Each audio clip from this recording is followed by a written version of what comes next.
कहाँ भयो प्रतिगमन? प्रतिगमन भने के हो? परिभाषै नबुझी प्रतिगमन भयो। ख्याल ठट्टा हो प्रतिगमन भनेको। यति साह्रो जनता अल्मल्याउने, संविधान मासियो, च्यातियो, मेचियो, गणतन्त्र खत्तम हुने भयो, लोकतन्त्र खत्तम हुने भयो, सङ्घीयता त ध्वस्तै पार्न आँट्यो। तानातानको एउटा थलो भएको छ। संसदलाई तानातानको थलो बनाउने होइन। ढुङ्गाको काप फोरेर पनि उम्रन्छ पिपल। सिर्जना शक्ति हुँदैन कहिले। सिर्जना शक्ति बिर्सिएँ अलिकति। प्याङ्ग्री र लार्केको पानी पनि ल्याइन्छ।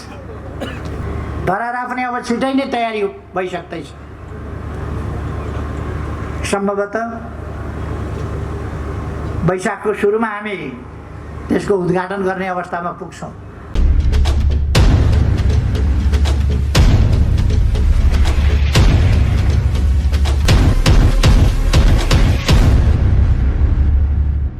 आज एउटा विशेष खुसीको दिन।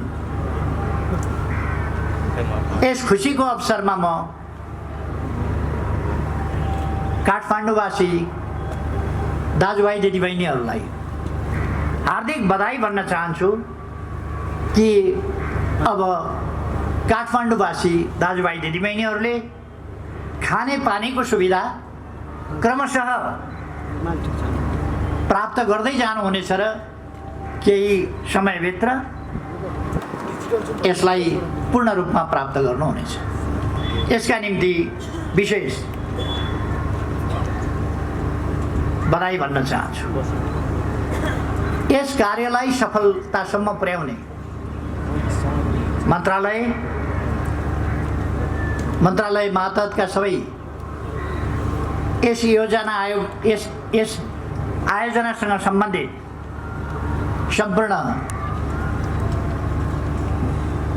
प्राविधिक र अन्य मित्रहरू सबैलाई र यस कार्यमा योगदान गर्ने, यसको प्रारम्भदेखि अहिलेसम्म यहाँसम्म ल्याइ पुर्याउन योगदान गर्ने सबैमा हार्दिक धन्यवाद ज्ञापन गर्न चाहन्छु।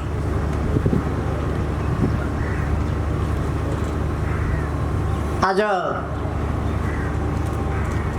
हामी वास्तवमै खुसी छौँ। फेरि हामीले एउटा नयाँ सफलता प्राप्त गरेका छौँ।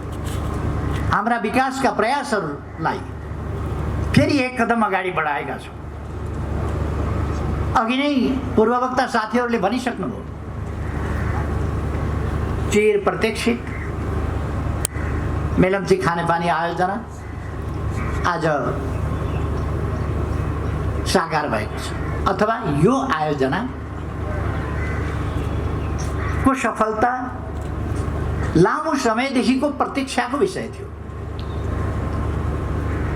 यसको परिकल्पना धेरै अगाडि गरिएको थियो।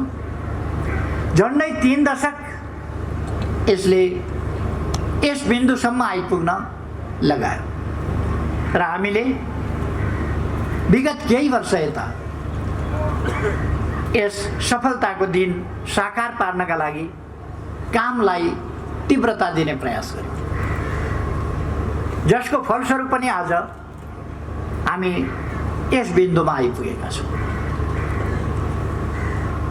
यस अवसरमा म यस आयोजनाको सन्दर्भमा प्राविधिक त्रुटिको कारणले आफ्नो जीवन गुमाउने इन्जिनियर र अरू गरेर 2 जना कर्मचारीहरू उहाँहरूप्रति श्रद्धासुमन अर्पण गर्न चाहन्छु र उहाँहरूका परिवारजनमा संवेदना व्यक्त गर्न चाहन्छु। यस्ता प्राविधिक त्रुटिहरू नहुनु पर्थ्यो, तर भए त्यो बेग्लै विषय छ। तर नभइकन यो आयोजना सफल हुन सक्थ्यो। अलिकति लापरवाहीले गर्दा त्यो दुर्घटना भयो। अब आगामी दिनमा हामी यस्ता कुराहरूबाट सजग हुनेछौँ। आज 8.5 करोड लिटर काठमाडौँमा वितरण भइरहेको छ पानी। अब यसलाई बढाउँदै लगेर अहिलेको क्षमता भनेको 17 करोड लिटर हो। त्यस क्षमतासम्म पुर्याइनेछ र यही टनेलबाट पानी आउने हो, याङ्ग्रीको पनि लार्गेको पनि। 17 करोड लिटर तर यसै टनेलबाट आउने हो। त्यसकारण अब दुईटा हिसाबले, हाम्रो तदारुकताका हिसाबले पनि अब अनावश्यक लामो समय लिन सक्दैन। अर्को मुख्य रूपमा टनेलको काम त्यो सम्पन्न भएको छ, यसै टनेलबाट आउने हो। त्यसकारण अब हामीले लामो समय प्रतीक्षा गर्नु पर्दैन। मलाई लाग्छ हामी सायद 81 साल नयाँ वर्ष सुरु गर्दा अब 3 वर्षपछि याङ्ग्री र लार्गेको पानी पनि काठमाडौँमा झार्न सक्नुहुनेछ। त्यसपछि काठमाडौँको वितरण कार्य पुरा हुनेछ। म मन्त्रालयलाई र सम्बन्धित विभागलाई यस सम्बन्धमा तदारुकताका साथ त्यसै गरी काम अगाडि बढाउन निर्देशन पनि भन्न चाहन्छु। प्राविधिक हिसाबले मैले हिसाब गरेको छैन कति समय लाग्छ, तर ढिलोमा पनि त्योभन्दा बढी लाग्नु हुँदैन, किनभने मुख्य काम सकिएको छ। अब हामीले अरू नदीहरूबाट यसमा मिसाउने मात्रै कुरा हो। अब मिसाउने आयोजना, यसको नाम सायद अलिकति फरक पार्नु पर्ला। मेलम्ची भनेपछि फेरि मान्छेले नपत्याउने खतरा, यो पानी मिसाउँछु भन्ने कुरा पनि क्या हो जस्तो हुने। त्यसकारण यसलाई अर्को नामले, कुनै नामले तर छिटै ल्याउने गरी यसलाई अगाडि बढाउनु उचित होला भन्ने मलाई लाग्छ। तर अब अविश्वास गर्नुपर्ने अथवा काम हुँदैन कि भनेर ठान्नुपर्ने अवस्था छैन। म भन्न चाहन्छु, कोभिड-19ले विश्व थला परिरहेको बेला हामीले विकास निर्माणका कामहरूलाई लगातार अगाडि बढाएका छौँ र सफलताका साथ अगाडि बढाएका छौँ। र आजको यो सफलता पनि कोभिड नियन्त्रण हुनभन्दा अगाडि अथवा कोभिडको प्रकोप रहिरहेका बेला, कोभिड महामारी रहिरहेका बेला हामीले यस कार्यलाई पनि सम्पन्न गरेका छौँ, अथवा कोभिडसँग हामी सङ्घर्ष पनि गरिरहेका छौँ। सँगसँगै हामी हाम्रा विकासका प्रयासहरूलाई, हाम्रा आकाङ्क्षाहरूलाई सफल पार्ने दिशातर्फ पनि निरन्तर अगाडि बढिरहेका छौँ। अर्थात् कोभिडको विरुद्धको हाम्रो लडाइँमा हामीले जीवन पहिला अथवा अरू कुराभन्दा पहिला जनताको जीवन रक्षा, त्यस कुरालाई महत्त्व दिएका छौँ। त्यसै कारण हामीले स्वाब परीक्षण अर्थात् PCR टेस्ट निःशुल्क गर्ने, उपचार निःशुल्क गर्ने। जब PCR टेस्ट र स्वाब, PCR टेस्ट र उपचार, परीक्षण र उपचार निःशुल्क गरिसकेपछि बिमा गरिरहनु पर्ने थिएन, तर अलिकति हडबडीमा बिमा पनि गरियो। अब त्यसलाई सच्याउने समय आएको छ, किनभने हामी परीक्षण पनि निःशुल्क गर्छौँ, उपचार पनि निःशुल्क गर्छौँ भने फेरि बिमा किन? यसलाई सच्याउन जरुरी छ। र जे होस्, हामीले हाम्रा विकासका कदमहरूलाई, अनेक कदमहरूलाई गतिका साथ अगाडि बढाएका छौँ। पुनर्निर्माणका कामहरू यस बीचमा गतिका साथ र सफलतापूर्वक अगाडि बढेका छन्। यसै बीचमा रानी पोखरी सम्पन्न भयो, अरू धेरै कामहरू सम्पन्न भए, थुप्रै कामहरू सम्पन्न भइसके। निजी आवासहरूको कुरा होस्, स्वास्थ्य चौकीहरूका कुरा, अस्पतालहरूका कुरा, अथवा विद्यालयहरूका कुरा, क्याम्पसहरूका कुरा, अथवा अरू धार्मिक ऐतिहासिक महत्त्वका, पुरातात्विक महत्त्वका धरोहर र संरचनाहरूका कुरा हुन्, तिनीहरूका पुनर्निर्माणका कुराहरू हुन्। यी सबै कुरा हामीले सफलतापूर्वक सम्पन्न गर्दै आएका छौँ। यसै गरेर अरू विकास निर्माणका क्षेत्रमा हामी अत्यन्तै तीव्र गतिका साथ र सफलतापूर्वक अगाडि बढिरहेका छौँ। यति बेला अप्ठ्यारो परिस्थितिका बावजुद जुन सफलताहरू हामीले प्राप्त गरेका छौँ, यस्ता सफलताहरू प्राप्त गर्न आफ्नो मेहनत, बुद्धि, परिश्रम सबै लगाउने र यी प्रयासहरूलाई सफल पार्ने कामका निम्ति लाग्नुभएका, राष्ट्र निर्माणको यस अभियानमा जोड्नुभएका राष्ट्रसेवकहरू, राष्ट्रसेवकभन्दा सबै सुरक्षा निकायहरू र निजामतीतर्फका सम्पूर्ण राष्ट्रसेवकहरू सबैप्रति म धन्यवाद भन्न चाहन्छु। सबैले अत्यन्तै मेहनतका साथ काम गरिरहनु भएको छ र कहीँ कतै अझै पनि मेहनत प्रस्फुटित हुन बाँकी छ भने त्यसलाई पूर्ण ताकतका साथ अगाडि बढाउँ, मेरो सबैमा आग्रह पनि छ। हामीले हाम्रो देश बनाउनु पर्ने छ र बनाउन सकिन्छ। यो देश प्राकृतिक हिसाबले सुन्दर मात्रै होइन, यो देश प्राकृतिक स्रोतहरूले पनि भरपूर छ। यसमा खनिजहरू, यहाँको जमिन, यहाँको पानी, यहाँका हिमाल र यहाँको सम्पूर्ण प्रकृति, यहाँको वातावरण, यहाँको हावापानी, यहाँको पर्यावरणीय सन्तुलन र अनुकूलता, यी सबै कुराहरू पनि विकासका निम्ति अनुकूल छ र यस देशलाई हामी छिटै विकास गर्न सक्दछौँ। हाम्रा प्रयासहरू, हाम्रा साधन स्रोत, हाम्रो बुद्धि, हामीसँग भएका प्राविधिक ज्ञानहरू, यी सबैको हामीले समुचित र भरपूर प्रयोग गर्न आवश्यक छ। हामीसँग भएको सामर्थ्यको सम्पूर्ण रूपमा प्रयोग गर्न आवश्यक छ। हामीसँग जो छैन त्यो हामी लगानी पनि ल्याउँछौँ, प्रविधि पनि भित्र्याउँछौँ। हामीले भित्र्याउनु पर्ने कुरा लगानी र प्रविधि रहेको छ। लगानी र प्रविधि पनि हामी भित्र्याउँछौँ जो हामीसँग छैन र हामीलाई विकासका निम्ति आवश्यक छ। हाम्रा मित्रहरू, हाम्रा छिमेकीहरू, छिमेकी मित्र राष्ट्रहरू, अन्य मित्र राष्ट्रहरू र हाम्रा विकासका साझेदार सङ्घ संस्थाहरू सबै पनि धन्यवादका पात्र हुनुहुन्छ जो हामीसँग विकासको सहयात्रामा एउटा तालमेलका साथ अगाडि बढिरहनु भएको छ, हामीलाई मद्दत पुर्याइरहनु भएको छ। म उहाँहरू सबैलाई पनि धन्यवाद भन्न चाहन्छु। यस आयोजनाका लागि पनि जसले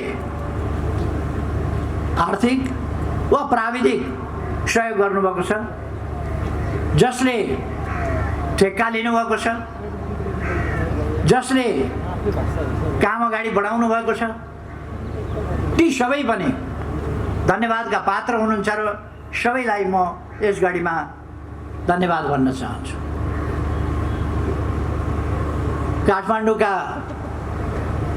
काठमाडौँ महानगरका मेयरले कतिपय महत्त्वपूर्ण कुराहरू उठाउनु भएको छ। जहाँ सेवाग्राहीले सेवा प्राप्त गरेको छैन, प्राप्त नगरेको सेवामा शुल्क अझ त्यसमाथि जरिमाना समेत लाग्ने स्थिति भन्ने मैले सुने। म आफै पनि अचम्म परेको छु। जसले सेवा नै प्राप्त गरेको छैन, सेवा प्राप्त नगरिकन सेवा शुल्क तिर्नुपर्ने, यो हुनै सक्दैन। भएको छ भने सच्याइ नै छ र कुनै पनि निकायबाट त्यस्तो खालको गतिविधि भएको छ भने सबै निकायलाई म भन्न चाहन्छु, जहाँ सेवा दिएको छैन त्यहाँ सेवा शुल्क लिन पाइँदैन, लिन मिल्दैन। जुन सेवा लिन मिल्दैन त्यसमाथि त्यसमा पेनल्टी गर्न, जरिमाना गर्न झन् मिल्दैन। बिना गल्ती, कमजोरी सरकारको, सेवा उपलब्ध सरकारले गराउन सकेका छैन आफ्नो कमजोरीको कारणले, सरकारको कमजोरीमा अनि सेवा पुर्याउनु पर्ने सेवाग्राहीलाई सेवा पुर्याउन नसके बापत उल्टै क्षमा याचना गर्नुपर्ने ठाउँमा दण्डित गर्नुपर्ने कुरा यो किमार्थ उचित हुन सक्दैन। म यहाँहरूलाई भन्न चाहन्छु, सेवा प्राप्त नगरेका सेवाग्राहीले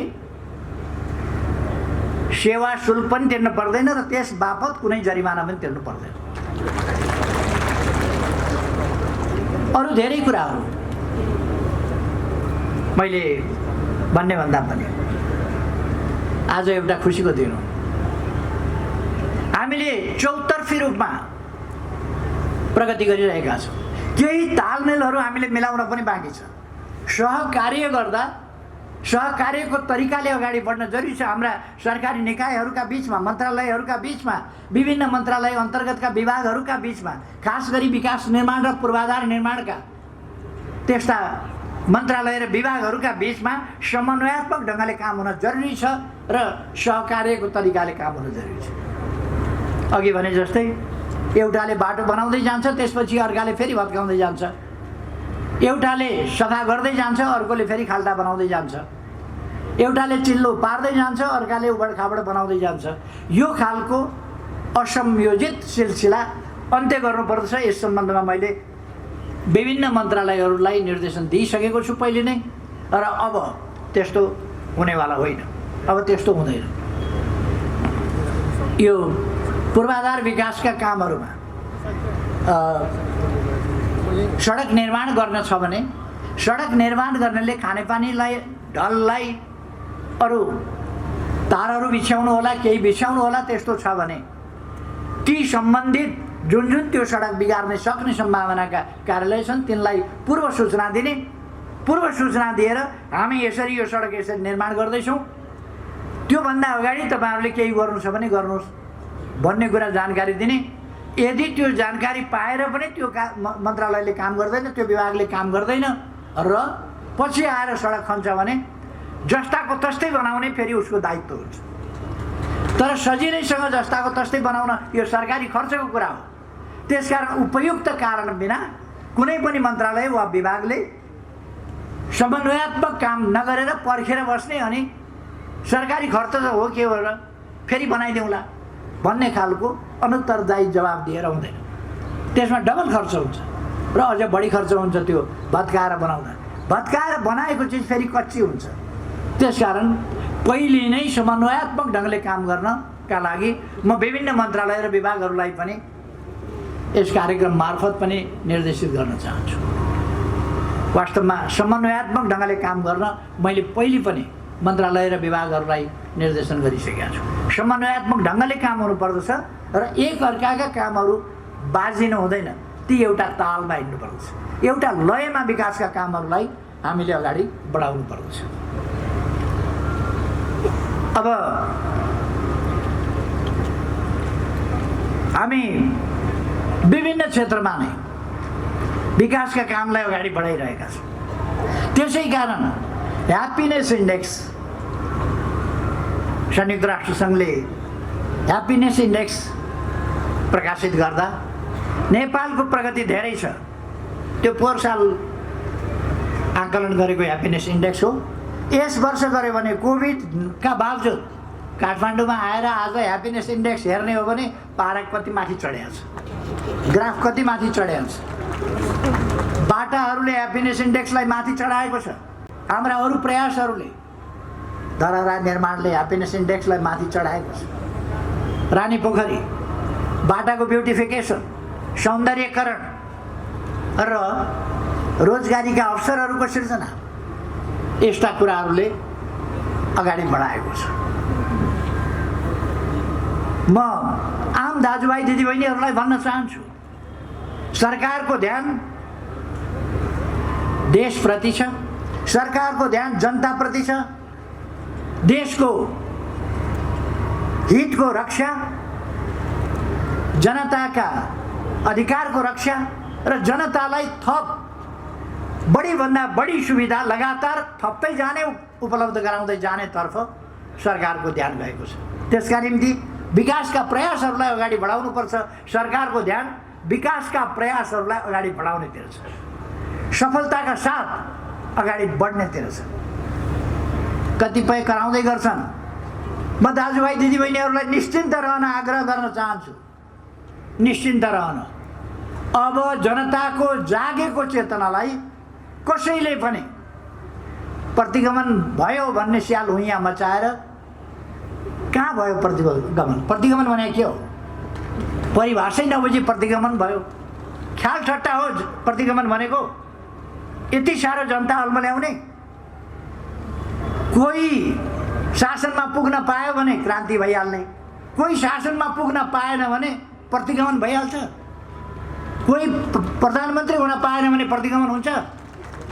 म प्रधानमन्त्री हुन पाउनुपर्छ भनेर कुद्ने अवैध बाटोबाट त्यो भएन भने प्रतिगमन भयो भने। संविधान मासियो, च्यातियो, मेचियो, गणतन्त्र खत्तम हुने भयो, लोकतन्त्र खत्तम हुने भयो, सङ्घीयता त ध्वस्तै पार्न आँट्यो भने।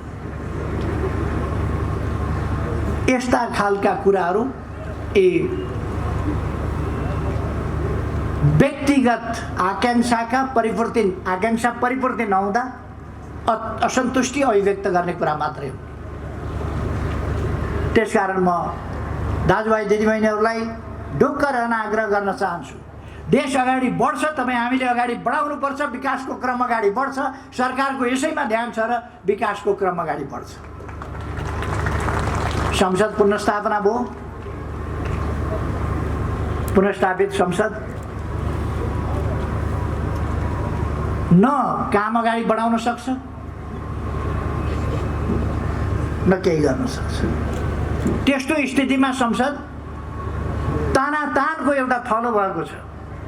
संसदलाई तानातानको थलो बनाउने होइन, दलहरूका व्यक्तिहरूका केही बलिया व्यक्ति, बलिया हुँ भन्नेहरूका स्वार्थका तानातानको थलो संसद हुनु हुँदैन। संसदमा देशको बारेमा सोचिनुपर्छ, जनताको बारेमा सोचिनुपर्छ, विकास निर्माणको बारेमा सोचिनुपर्छ, देशलाई कसरी अगाडि बढाउने भन्ने बारेमा संसदले सोच्नुपर्छ, देशमा शान्ति सुव्यवस्था अमन चाहिँ कसरी राख्ने भन्ने बारेमा संसदले सोच्नुपर्छ। तर सरकारलाई काम गर्न दिएन भनेर मैले पहिले भनेको थिएँ। सरकारलाई काम गर्न अहिले पनि दिएको छैन, अहिले पनि सरकारलाई काम गर्न दिएको छैन। त्यसकारण म आग्रह गर्न चाहन्छु, हामीले अन्यल अस्थिरता यसैमा रुमल्लिरहने त्यो कुरा हुन सक्दैन। हामी विकासको बाटोमा अगाडि बढ्छौँ र तपाईँहरूले सुन्नुभएको छ एउटा गीत, गोपाल प्रसाद रिमालले सायद लेख्नुभएको,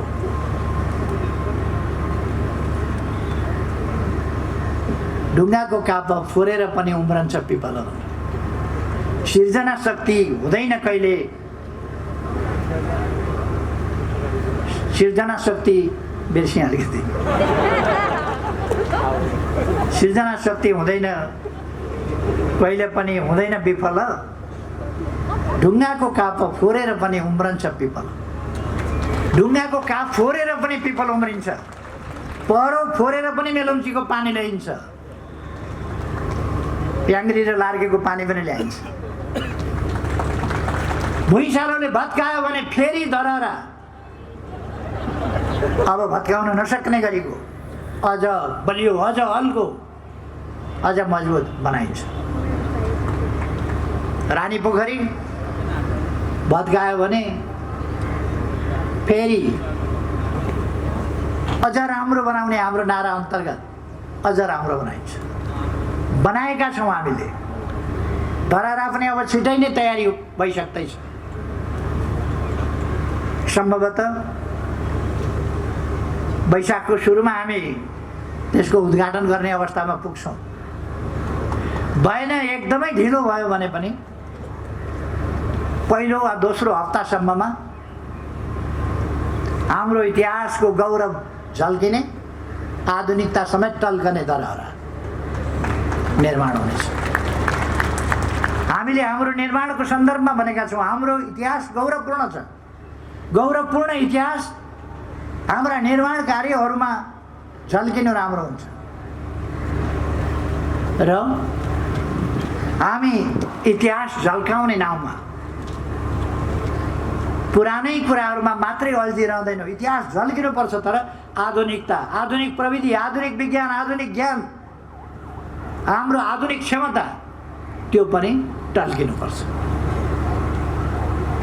त्यसर्थ हामी त्यस ढङ्गले अगाडि बढिरहेका छौँ।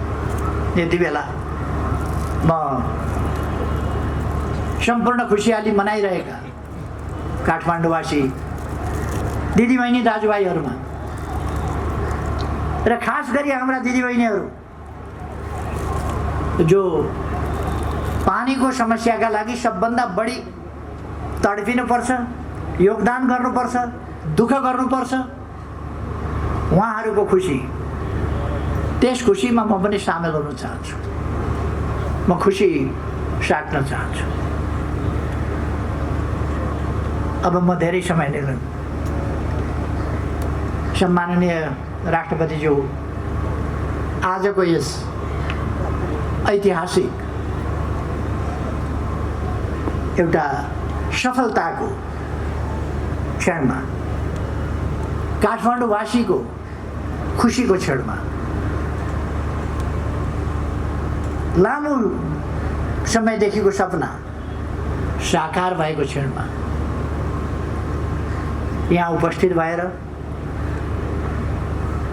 खानेपानी वितरण सम्बन्धी मेलम्ची आयोजना अब मूलतः यो पुरा भएर फुल फ्लेजेडमा हामीले अस्ति 15 गतेदेखि आजसम्म यी 6 दिन वितरणको परीक्षण पनि गर्यौँ र सब ठिक छ भनेपछि 4 करोडबाट 6.5 करोडबाट आज 8.5 करोड लिटर वितरणको क्यापेसिटीमा जान सक्छ। पुराना सिस्टमहरू हाम्रा हेरफेर गर्नुपर्छ, त्यो हामी हेरफेर गर्दै जानेछौँ। नयाँ लिप स्थापित गर्नुपर्छ, त्यो गर्दै जानेछौँ।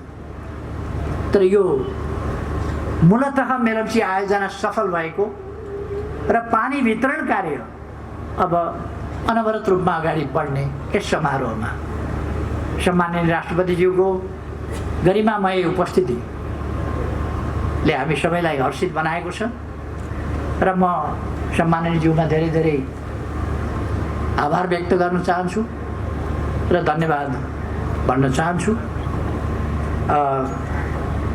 यस कार्यक्रमको आयोजनाका लागि पनि म आयोजक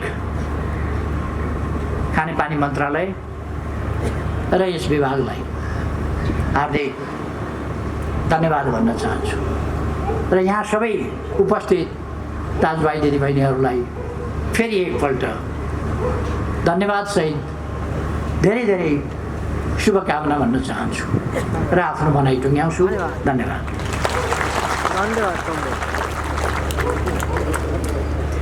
धेरै धेरै धन्यवाद।